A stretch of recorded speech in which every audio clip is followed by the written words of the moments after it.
Ok, c'est une suite alors pour comment faire une balance entre les carbohydrates et entre le sodium.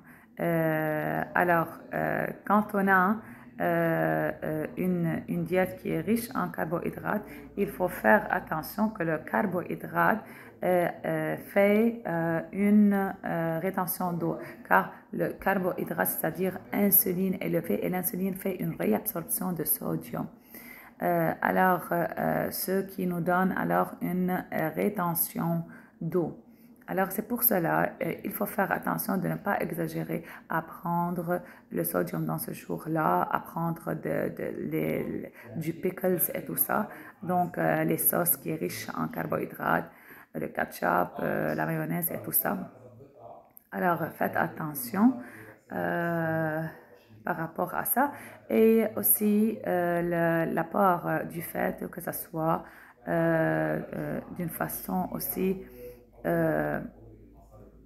pas du tout exagérée, car on a dans ce jour-là les aliments qui sont riches en carbohydrates. Alors, le fait, c'est-à-dire deux cuillerées, par exemple, pour une petite cuillerée d'huile d'olive avec le salade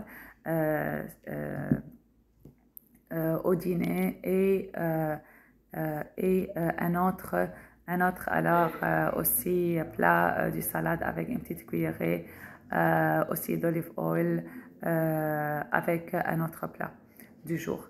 Alors, c'est ça ce que je voulais alors mentionner ce jour-là. Est-ce qu'il y a quelque chose d'autre? Si vous avez quelque chose, alors écrivez-moi dans les commentaires.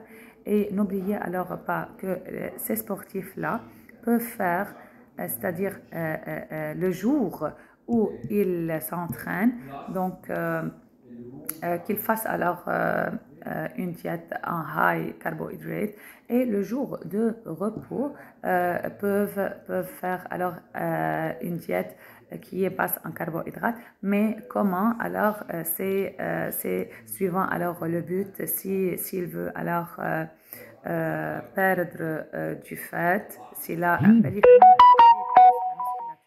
ou s'il veut seulement alors faire de la musculature ou s'il ne veut pas faire alors du gym et veut faire seulement alors d'une façon à perdre du poids aussi, il y a une méthode. Donc, je vous souhaite pour le moment une très belle journée et à très très bientôt.